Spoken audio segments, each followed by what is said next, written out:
The American favorite Western was killed in just 12 seconds. On a November night in 1974, Gunsmoke showed a scene that was so bad that it made the phone lines at CBS crash with angry calls. Parents were very angry. There were calls for boycotts from religious groups, and even Congress got involved. The uproar didn't just shock people who watched it. It set off a chain of events that ended one of the most popular TV shows of all time and changed American TV for good.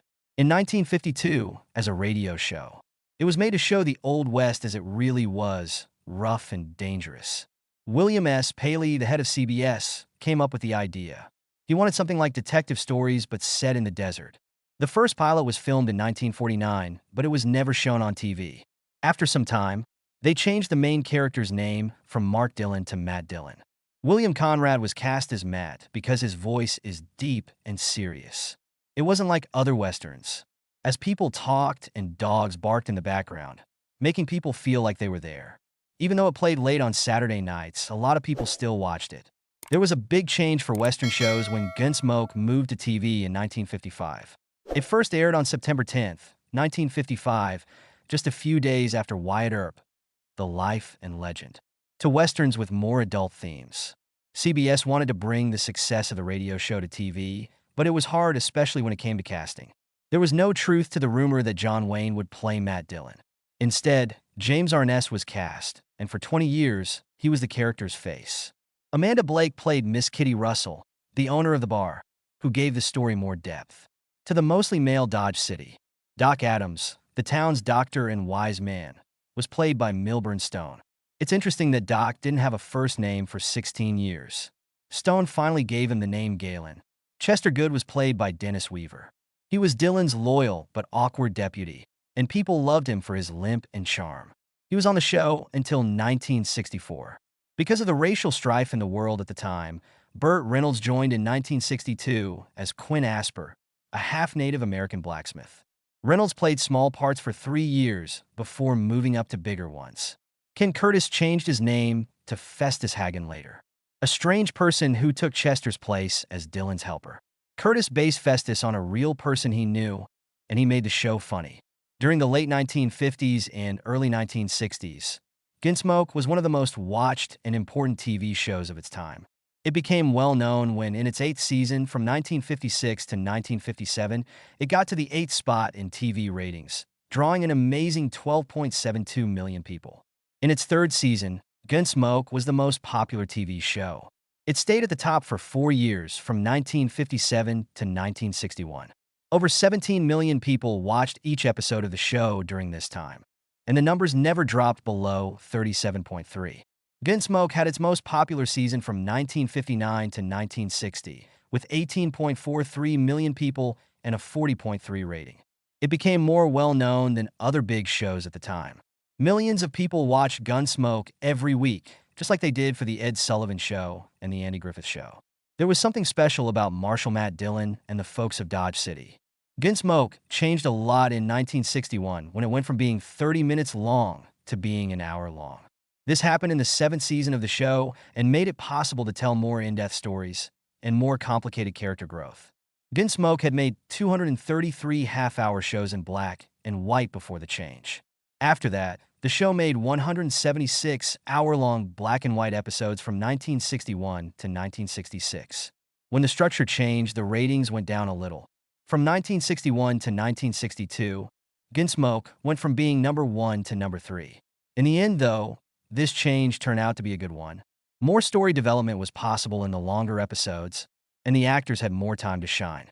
The show also had a great group of guest stars and memorable characters who appeared over and over again. That's right, Burt Reynolds was a blacksmith for 3 years before he became a movie star. Richard Ford and William Shatner were on the show before they were well known. Even Hollywood stars like Bette Davis came on as guests. John Wayne did not play in the show, but he did open the first episode. Fans also loved the show's regular characters, such as Bunker O'Brien, played by Buck Taylor, and Festus Hagen, played by Ken Curtis. These people, along with regulars like Miss Kitty and Doc Adams, made Dodge City feel like a real town. People came back every week to watch, because they were interested in these people and their lives.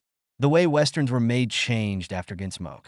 Gunsmoke was not like other Western shows that were easy and made for kids. It showed how rough and dirty the Old West was. No, Dodge City wasn't great. It was dangerous, violent, and made you make hard choices. People who made the show tried to make the stories seem real. There wasn't a quick-draw shooter named Matt Dillon, who was played by James Arness. He cared about people and only used his gun to try to solve problems calmly.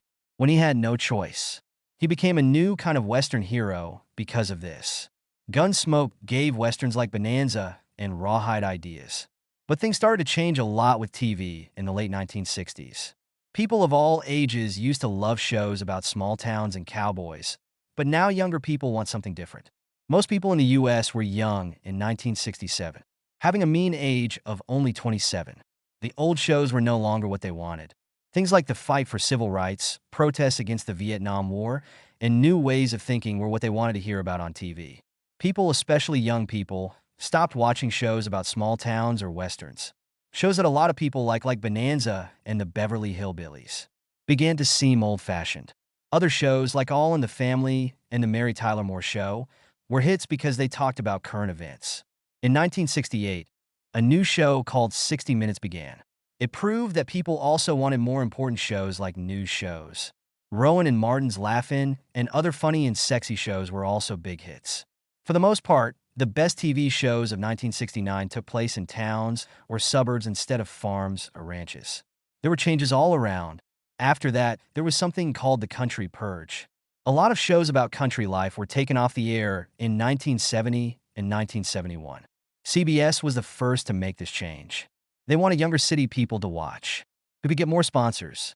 In May 1970, CBS began by ending Petticoat Junction. Following that, they quickly ended Green Acres, the Beverly Hillbillies, and a lot of other well-known shows. Many people still watch these shows, but they were thought to be out of date. The same thing was done by networks like ABC and NBC. Long-running shows like The Virginian and The Lawrence Welk Show were canceled. It was said goodbye to more than 30 shows in just 2 years. A lot of people were upset about this. Some people even held meetings with the government to say they didn't like the changes. There were no changes made to the plans, though. They needed new shows that were up-to-date and talked about current events. Gunsmoke was one show that stuck around through all of this change. Gunsmoke stayed famous while other westerns went away. It was different since times had changed, having shows about real problems like racism and drug abuse in the late 1960s. This kept it interesting, especially for younger fans. The fact that CBS was started by William S. Paley was another reason it lived. Paley saved Gunsmoke when the network tried to get rid of it in 1967, saying, "There will always be a Gunsmoke as long as I'm in charge." This helped keep the show on the air. Gunsmoke was still a popular Western show in the 1970s, when most others had ended. Every week, millions of people watched it. When CBS moved Gunsmoke from Saturday nights to Monday nights in 1967, it was a big deal. Ratings for the show were going down before the move, and it was almost canceled. CBS did away with Gilligan's Island on Monday so that Gunsmoke could air, which made people who liked that show mad. The move worked out, though. Gunsmoke's numbers went through the roof on Monday nights when more families started to watch it. A Gunsmoke episode called The Tarnished Badge played on November 11th, 1974. It had a scene that shocked everyone who saw it. The story was about a bad cop named Manon. Morgan Woodward played the part. In a dark alley, Manon met Corey, played by Nicholas Hammond, with about 37 minutes left in the show. The scene kept getting more tense until Manon pulled out his shotgun out of the blue and fired it at close range. People were shocked by what happened next. Corey's chest burst with blood, and the scene made it very clear what happened. Hearing the shotgun blast was loud and shocking, and then there was dead quiet as Corey's body hit the ground. Even though it was only 12 seconds long, the scene felt very real. To make the effect, the group used more than 3 gallons of fake blood and a complicated air pump system. Things like this didn't happen on TV back then. Westerners were used to keeping things clean, so this amount of violence was a huge surprise. People were seen to be very angry. CBS began getting angry calls from viewers as soon as the show aired. There were over 3,000 calls in just a few hours. It had grown to more than 15,000 by the next morning. The phone lines on the network crashed several times because they couldn't handle all the calls. The parents were very upset. In a message, A mother from Kansas said that what her children saw had affected them deeply. A lot of groups, including the National Parent-Teacher Association, spoke out against the show. Religious leaders also asked people to do something. Reverend Donald Wildman asked people to stop watching CBS and the companies that support it. Politicians also took part. Senator John Pastor, who already didn't like seeing violence on TV, asked the government to look into it. Newspapers couldn't stop writing about it. The New York Times had a story on the front page called Gunsmoke. After a few days, a study of Americans who knew about the scene showed that 68% of them thought it was way too violent to be shown on TV. So many people were angry about it that it became the biggest story of the week, even more important than other big news stories. The reaction was too much for CBS to ignore. A long emergency meeting was held by network executives on November 19th, just days after the show aired. They made a big choice after 6 hours. Gunsmoke was being cleared from the air. Certainly. Just for now. Arthur R. Taylor, president of CBS, told everyone about it on November 20th. He said that the network knew what viewers were worried about and wanted to carefully look over the show's material. Everyone was shocked. Gunsmoke had been on TV for 20 years. People all over the United States loved that show. It was gone now. The team and cast didn't see it coming. After the fact, James, who played Marshal Matt Dillon, said that they found out about it while shooting a new episode. While the show was off the air, CBS showed old episodes of the Mary Tyler Moore Show in its place. Advertisements cost the network a lot of money during this break, but they worked behind the scenes to make sure this doesn't happen again. They went so far as to make new rules about how much violence could be shown on TV. The trouble didn't end when the Gunsmoke was turned off. It led to a much bigger argument about violence on TV. The U.S. Senate held meetings on the matter in December. There were experts, psychologists, and TV execs who testified. A famous psychologist named Dr. Albert Bandura used data from his studies with Bobo dolls to show how kids could copy the violence they saw on TV. The TV business said they could set their own rules without the government getting in the way. They said that the time between 8 and 9 p.m. was set aside for family watching. There is a slot for safer programming as proof. But some people said it wasn't enough. Studies have shown that TV violence can change the way people see the world, making them think it is more dangerous than it really is. The debate has even reached colleges. Anthropologist Margaret Mead was one of the experts who said that TV violence was more of a sign of bigger problems in society than the real cause. Networks had to be more careful about what they showed because of it. Plus, better tools for parents like content reviews were made possible because of it. And settings for kids. The TV parental rules were made public in 1997, after many years, to help families choose what to watch. In 1974, Gunsmoke's 20th season began, and CBS began to feel that the show no longer fit their plans. The network wanted younger people from cities to watch, but Gunsmoke seemed out of place and old-fashioned. There were many fights going on behind the scenes. Some CBS executives thought the show was worth keeping because it had loyal fans and steady numbers. Some people thought it was time to move on. CBS President Robert D. Wood is said to have slammed his hand on the table and said they couldn't keep holding on to the past in a tense meeting. He didn't want the show. It was also hard to get money. In 1975, it cost $225,000 to make each show, which was a lot of money at the time. The big cast. The cost of making detailed sets and outfits from that time was getting too high. A CBS official even wrote in a memo that the show was too expensive and could hurt the network's bottom line. It wasn't the first time CBS tried to get rid of Gunsmoke. In 1967, after 12 years of success, the network took the show off the air. Fans were very angry. They called and wrote a lot of letters to CBS and begged them to bring it back. Politicians also took part. Senator Robert Byrd spoke out in Congress against the cancellation. Because of all the negative feedback, CBS changed their minds and kept the show. CBS tried again in 1971. Gunsmoke was being replaced by a show called The Healers, which is a hospital drama. But the first episodes of the new show didn't go well. Gunsmoke made it through. They were told by CBS in 1973 that the 19th season would be the last. But a sudden rise in viewers in May made the network change their minds again. The cast and team were under a lot of stress because of these close calls. Marshal Matt Dillon was played by James Arness.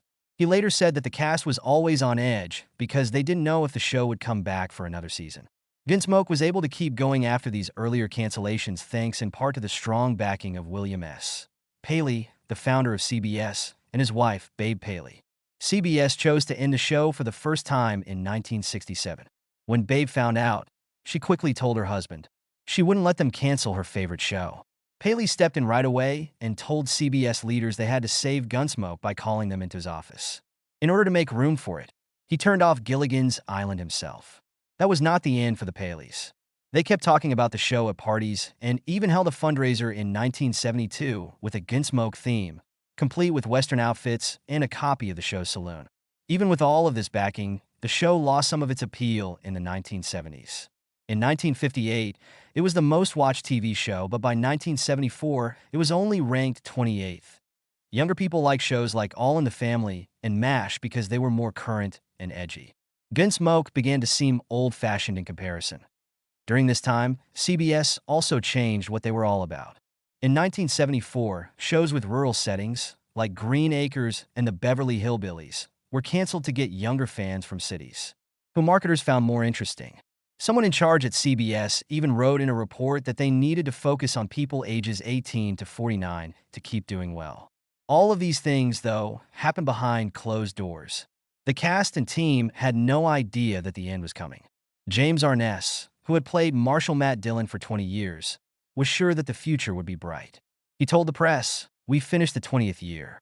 We all thought we'd be back for another season. Or 2 or 3. Not only did he believe this, but everyone on the team did too. People who write, design, and act were already planning for the next season. They thought that the next story might be about Matt Dillon's past or someone like Doc Adams or Festus Hagen in more depth. In 1975, the quick end of Gunsmoke shocked everyone. The show ended on March 31st, 1975, after 20 years on CBS. The news was not expected. The actors and team didn't even know it was going to happen. With an exciting title, the Associated Press broke the story. CBS has done something. Wild Indians, bad guys, and bad booze. And not even CBS could do it better. Cut off the head of U.S. Marshal Matt Dillon. This story was in newspapers all over the country, which shocked fans. What CBS did with the cancellation made things even worse. They didn't tell anyone on the Gunsmoke staff. The Hollywood Reporter was the only way for producer John Manley to find out. James Arness, who played Marshal Matt Dillon for 20 years, also didn't see it coming. In an interview afterward, he said, "We finished the 20th year. We all thought it would go on for at least one more season." The network never told anyone they were going to cancel. Everything was a surprise to everyone. Even stranger was the fact that Gunsmoke was still doing well in the ratings at the time of the ending. It was one of the 30 best shows in the United States, coming in at number 28 with a good 24.5 rating and a 38 share. Fans didn't get why CBS would cancel such a well-liked show. People had no time to prepare, no proper ending, and no chance to say goodbye to the figures they love. It was called the Rural Purge at CBS in the early 1970s. The network was getting rid of shows with country themes to make room for newer shows with urban themes. There was still a lot of Gunsmoke around, but CBS executives thought their audience was too old and from the country to draw advertisers. This change was led by Fred Silverman, a very important person at CBS.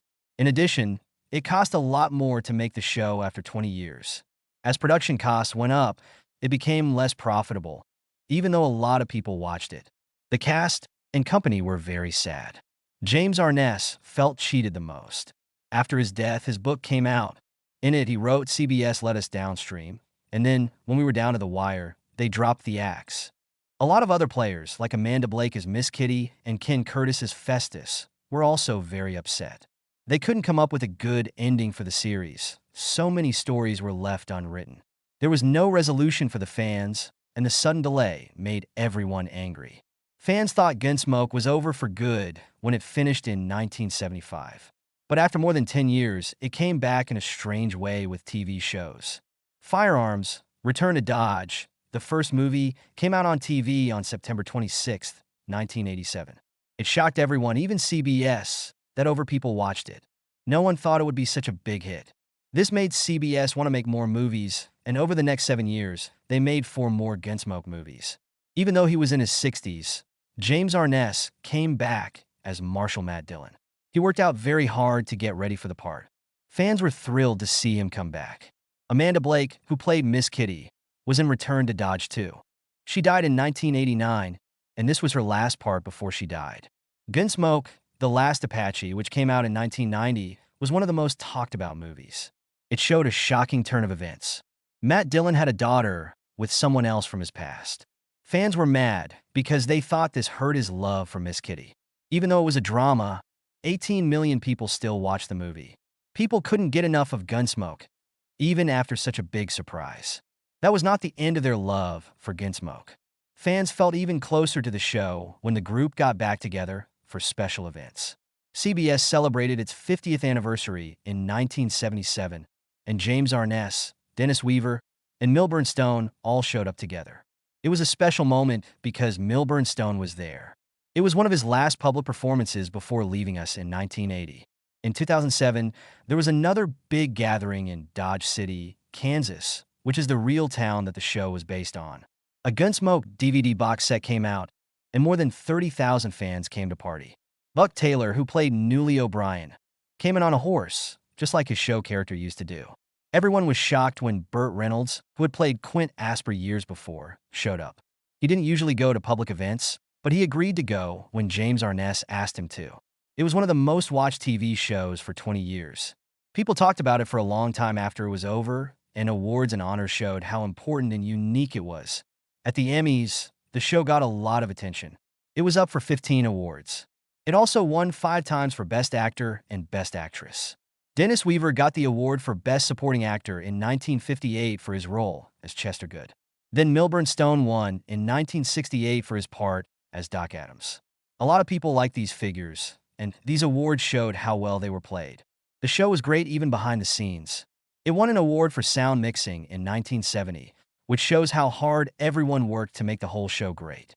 A lot of other groups also thought Gunsmoke was great.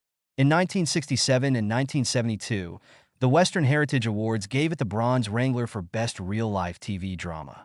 This showed how much the show cared about the Western genre and how well it brought the American West to life. Some writers in the Writers Guild of America also loved Gunsmoke. It won an award in 1975 and was up for it in 1968, 1974, and 1976. People loved the show because it had great writing that kept them interested, week after week. Gunsmoke was one of the most important Western shows ever when the National Cowboy and Western Heritage Museum added it to their Hall of Fame in 1981. Most of the time, they only honor individual actors, but this show was so important to Western culture that it earned to be there as a whole. This made a lot of sense and showed how much the show had changed, what people thought about the Old West. The praise didn't stop when the show was over. TV Guide named Gunsmoke the best Western show of all time in 2006. It was even better than well-known shows like Bonanza. Then in 2010, the Online Film and Television Association put it in their TV Hall of Fame, showing that it was still important after all these years. In 2020, they got one of the most important awards. To honor Gunsmoke's 65th anniversary, the U.S. Postal Service made a stamp. The stamp showed Marshal Matt Dillon, played by James Arness. The fact that this was done showed how important Gunsmoke was to American society.